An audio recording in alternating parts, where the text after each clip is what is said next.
anybody that knows me, I used to be, very heavy, almost 300 pounds. Like the time I got on the scale, it said 296 pounds. And, I finally said enough is enough. I know the scale was higher at one point. That's like the time that I could break myself to get onto it. And so I've tried just about every diet, every kind of quick fix, and, two shakes and a salad. And I've done the keto, I've done pretty much everything, and I've kind of found my path and what works best for me now. But I was wondering, based on your experience and working with so many clients from the diet side, what do you see? There's so much to go over in this part of the conversation, but like, what do you see that works best, and how do you try to structure diets for people that really want to get started and just starting to lose fat? That's the biggest thing people want to know is, how do I maintain my muscle and how do I lose fat? Yeah, I mean the number one is always adherence. So when I'm trying to, and I'm not giving out like full diet plans most of the time to clients, but it Mm-hmm. really just depends on their schedule, dietary restrictions, and all these different types of things. What can they stick to, and what helps them kind of prepare their food to make it work within their lifestyle. Mm-hmm. So yeah, like intermittent fasting is really popular right now. So some people just Mm-hmm. aren't hungry in the morning, or they have a hard time kind of managing their calories when they're eating throughout a larger window of time. So Mm-hmm. intermittent fasting can be beneficial. Ketos works for a lot of people. They tend to just strip their carbs down a ton, and they eat a lot more fats, and proteins obviously in there as well. Mm-hmm. It really just depends on what can they stick to.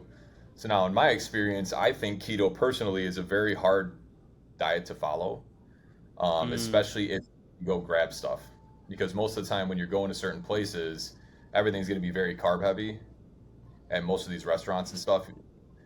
So it's kind of hard to prepare something or pick something out that's going to kind of work with that diet. And then, a lot of the time, like I just had a client just now that's a nurse. So she's going, a 12-hour shift, and she doesn't get much time to eat. So we got to try and structure her calories and everything around that 12-hour work schedule and try and make it fit in with there. So the biggest thing is really what you can stick to.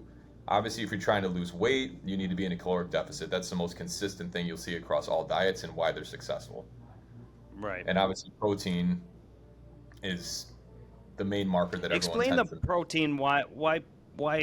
Because I think like the general public doesn't understand the importance of protein. First of all, to what you were just saying, I've heard it explained this way. It's everything you just said, but either you have to restrict something. Either you have to restrict your time, you have to restrict one of the macronutrients, or you just generally have to track on how much you're intaking throughout the day. So it's like you're restricting something one way or the other if you want to lose weight or body fat. And people think that there's some sort of magic bullet with the keto diet or intermittent fasting. There's no magic bullet per se. It's restricting your calories in some form or fashion. And some people don't want to hear that, but that's based on my experience, based on a lot of the things I've heard and working with different trainers. That's really what it comes down to. And sometimes that's hard to digest, but it is what it is. Yeah, it's tough because it's obviously you need a caloric deficit in order to lose weight. But the other thing that I deal with a lot is, and this is common because we're all so busy and people don't pay attention, but a lot of people tend to undereat as well. So then when you have someone starting who wants to lose fat and they think I'm nuts when I tell them this, but sometimes you need to kind of reverse back to kind of a maintenance level to kind of get Mm-hmm. everything going again, and then you cut back down after that. So Mm-hmm. again, it goes back to specificity on who you're working with.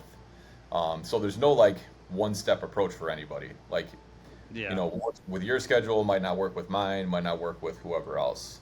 But that's another thing that I've seen a lot. And when you go to the protein side, I'll tell you about 90% of the clients that I have come in here are way under consuming their protein.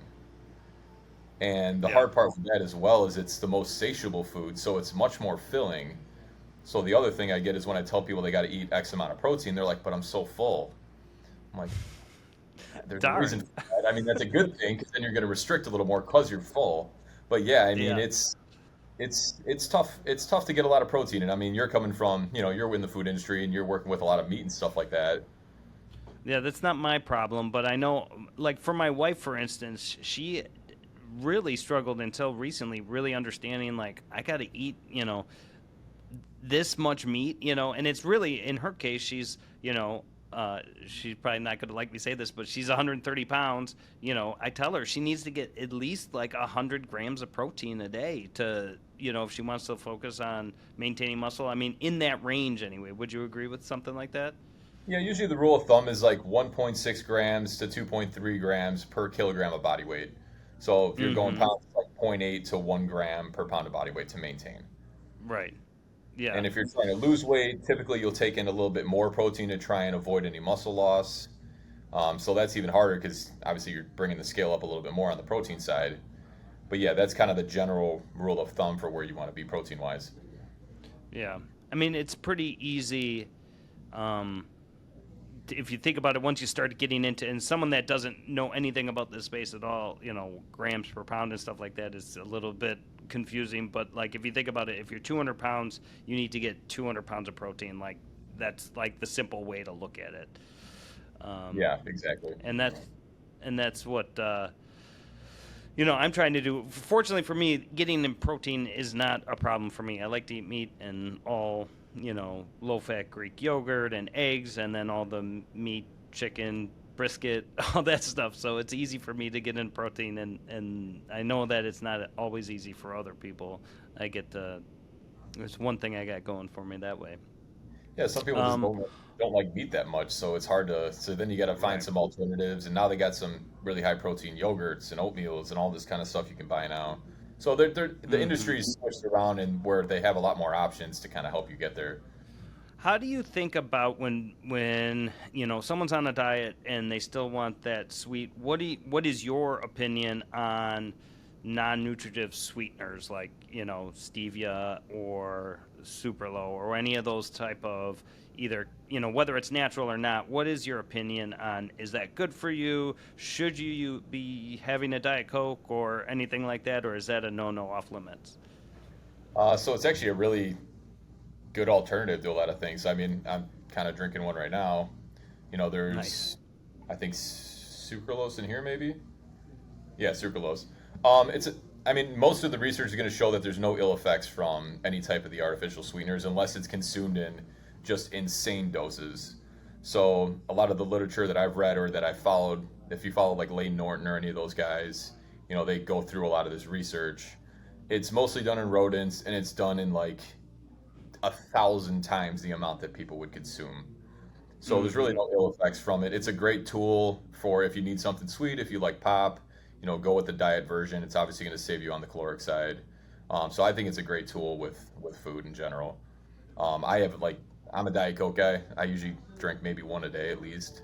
So it Me is too. what it is. I mean, I'd rather have that than the regular Coke and lose 300 calories that I could eat, protein wise or whatever else. So that's just my thing on it. Yeah, no, I agree, and it's interesting.